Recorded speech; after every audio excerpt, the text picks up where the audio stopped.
For 70 years, the history of computing has been a history of cooling. From the cavernous, air-conditioned halls of the ENIAC to the liquid-cooled overclocking rigs of modern gamers, heat has been the enemy.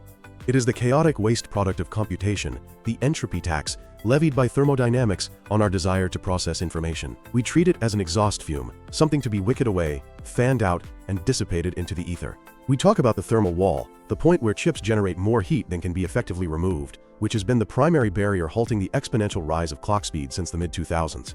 But what if this perspective is fundamentally wrong? What if heat isn't just the exhaust of computation, but the fuel?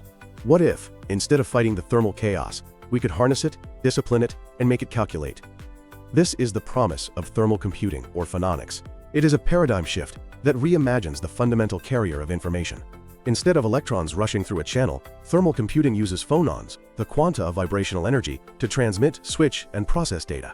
In this new world, silicon does not just survive heat, it thinks with it.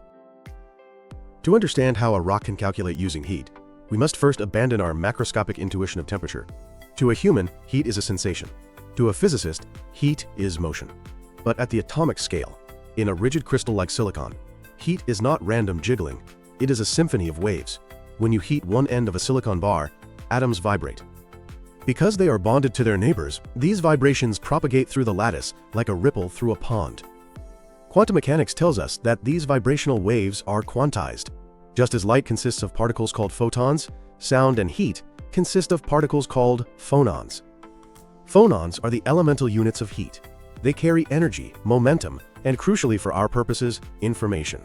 In a standard electronic chip, phonons are the noise that scatters electrons, increasing resistance and causing overheating. In a thermal computer, phonons are the signal. Not all phonons are created equal. They exist in a spectrum, much like the colors of light. We have acoustic phonons, which are low-frequency, long-wavelength vibrations. They carry sound and the bulk of thermal energy, traveling at the speed of sound in the material, which in silicon is roughly 430 meters per second. Then we have optical phonons, high-frequency vibrations, where adjacent atoms in the lattice move in opposite directions. They interact heavily with light and electrons, but struggle to transport heat over long distances. The magic of thermal computing lies in coherent phonon transport. In a chaotic material like glass, phonons scatter off defects immediately, resulting in diffusive heat flow, the slow spreading warmth we are used to. But in a perfect crystal of silicon or a carefully engineered nanostructure, phonons can travel ballistically, like bullets. If we can control these heat bullets, guiding them down specific paths and gating their flow, we can build a computer. A computer requires three fundamental components: a way to move information, a way to switch it, and a way to store it. In the electronic world, these are copper traces, MOSFETs, and capacitors. In the phononic world, we have invented thermal equivalents. First, the thermal wire. Bulk silicon is a good conductor of heat, but it is an indiscriminate one. Heat flows in all directions. To create a thermal wire, we must confine the phonons using silicon nanowires. When a silicon wire is shrunk to a diameter of less than 100 nanometers, strange things happen. The boundaries of the wire become so close that they interfere with the phonon wavelengths. We can engineer the roughness of the wire's surface to scatter high-frequency phonons while allowing specific low-frequency modes to pass through unhindered. This acts as a waveguide for heat. Recent advancements have taken this further with isotope engineering. Natural silicon is a mix of isotopes, mostly silicon-28, with some silicon-29 and silicon-30. These heavier atoms act as speed bumps for phonons. By purifying silicon to 99.9% silicon-28, researchers have created superhighways for heat, increasing thermal conductivity by 10 to 15% and allowing for sharper signal transmission. This material innovation is the substrate upon which the thermal computing revolution is being printed. The difference in thermal conductivity jumps from 150 watts per meter Kelvin to over 250 at room temperature, and the coherence length extends so that phonons can travel micrometers without scattering. For decades, the thermal transistor was a theoretical dream. A transistor needs to be able to switch a large flow of something using a small control signal. In late 2023, a team at UCLA achieved a historic breakthrough: the first stable, fully solid-state thermal transistor. Unlike previous attempts that used slow, messy liquid electrolytes, this device uses an electric field to control atomic bonding. It relies on a thin film of molecules at an interface. When an electric field is applied, acting as the gate, it stiffens or softens the chemical bonds between the molecules. Stiff bonds transfer heat efficiently, while soft bonds block it. This allows the device to switch heat flow on and off at speeds exceeding 1 MHz, or 1 million times per second. Crucially, it demonstrated gain. A small amount of electrical energy could control a massive flux of thermal energy. This is the definition of a transistor. This invention proved that we can manipulate heat with the same precision as electricity. We can now build AND gates and OR gates where hot is 1 and cold is 0. To ensure logic flows correctly, we also need thermal diodes. Electricity flows easily in one direction through a diode and is blocked in the other. Heat usually flows symmetrically, from hot to cold, regardless of direction. Breaking this symmetry is essential for logic. Thermal diodes are built using non-linear lattices. By joining two materials with different responses to temperature, for example, a carbon nanotube loaded with heavy molecules on one end, we create a scenario where vibrational matches occur in one direction, but mismatches occur in the reverse. In forward bias, the vibrational spectra of the two materials overlap, phonons tunnel through resonance, and heat flows. In reverse bias, the spectra mismatch, phonons reflect, and heat is blocked. These diodes prevent backflow of information in a thermal circuit, ensuring that the calculation moves forward from input to output. So, we have the parts. What does a thermal computer look like? It doesn't look like a standard Intel CPU. It looks like a metamaterial, specifically a phononic crystal. Imagine a block of silicon drilled with a periodic array of nanoscale holes. Just as the periodic atoms in a crystal create band gaps for electrons, ranges of energy where electrons cannot exist, these periodic holes create phononic band gaps. Frequencies of heat that fall within this gap cannot propagate through the material. They are perfectly reflected. By selectively removing holes to create a path, we can build a waveguide within the crystal. This allows us to draw circuits for heat. We can bend heat around corners, split a heat beam into two, or focus it to a point. Logic gates in this architecture operate on wave interference. In a thermal and gate, two input waveguides meet at a junction. If only one sends a heat pulse, the energy dissipates into the lattice. If both send pulses simultaneously, the nonlinear interaction amplifies the wave, allowing it to cross a threshold and travel down the output line. For memory, we use phase change materials like vanadium dioxide. At low temperatures, vanadium dioxide is an insulator for both heat and electricity. Above a critical temperature of 67 degrees Celsius, it snaps into a metallic state with high conductivity. By maintaining the material near this transition point, a small pulse of heat can flip it between insulating, representing 0, and conducting, representing 1.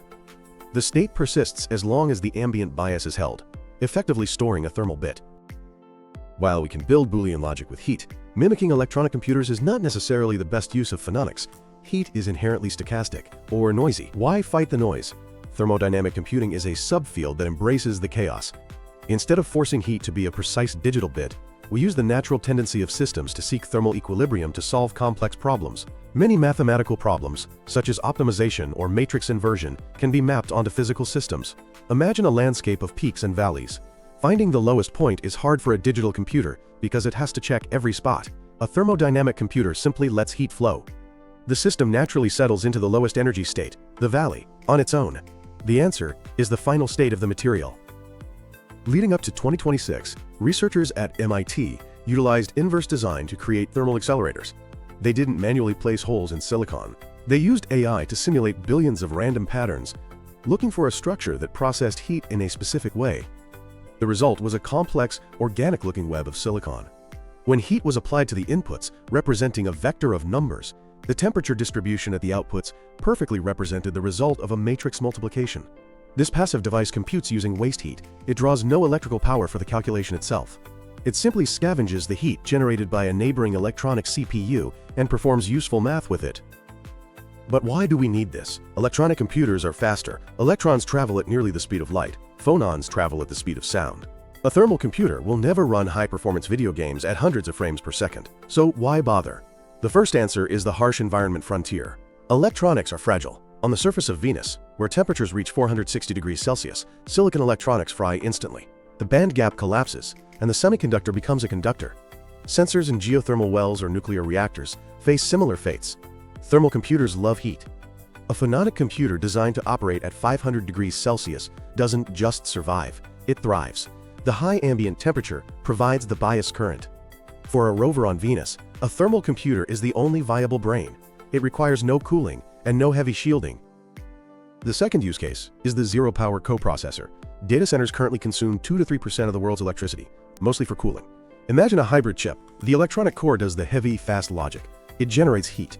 Instead of blowing that heat away with a fan, It is funneled into a phononic coprocessor layer. This layer performs background tasks, encryption checking, system monitoring, or neural network weighting using the waste energy. It is the ultimate recycling, turning the entropy of the primary processor into the computational work of the secondary one. The third application is stealth and security. Electronic devices emit electromagnetic radiation. A radio receiver can detect a computer running from a distance. Thermal computers are electronically silent. They emit no radio waves, only a faint chaotic heat signature that is indistinguishable from natural background radiation. This makes them ideal for secure, unhackable hardware keys or stealth military logic controllers. Despite the promise, the road to a thermal Pentium is steep. The speed of sound in silicon is only about 8 kilometers per second. Thermal logic will always be kilohertz or megahertz, not gigahertz. It is suited for parallel processing, not serial speed. Leakage is another major issue. Heat is harder to insulate than electricity. A vacuum is the only perfect insulator. In a solid chip, phonons tend to leak into the substrate. Maintaining signal integrity over long distances is difficult. Then there is interface resistance. Every time heat moves from one material to another, known as Kapitsa resistance, it scatters. Building complex multi-material devices introduces loss at every junction. We are standing at the dawn of the hybrid era. The future is not about replacing electronics with phononics, but marrying them. We are moving toward thermo-electronic systems on chip. Layer 1 will be high-speed graphene or silicon electronics for rapid decision-making. Layer 2 will be phononic interconnects that manage the heat flow, directing it away from hotspots dynamically. Layer 3 will be a thermodynamic computing mesh that scavenges the waste heat to perform stochastic AI training or cryptographic hashing. This also brings us closer to the theoretical limits of efficiency. Rolf Landauer proved in 1961 that erasing a bit of information releases a minimum amount of heat. This is the fundamental link between information and thermodynamics. Electronic computers are millions of times less efficient than this limit. They burn energy just to hold a 1 or a 0. Thermal computers operate much closer to this limit. In reversible logic thermal gates, where information is not erased but redistributed, we approach the theoretical minimum of energy consumption. We are not just building a new computer, we are building a machine that respects the fundamental laws of the universe.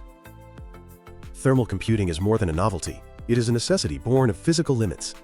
As transistors shrink to the atomic scale, the distinction between an electron's path and an atom's vibration blurs. We have reached the end of the era where we can ignore the heat. By embracing phononics, we are entering a new age where the fire of computation effectively cools itself, and the very vibrations of matter become the thoughts of the machine. We are finally listening to the whispering lattice.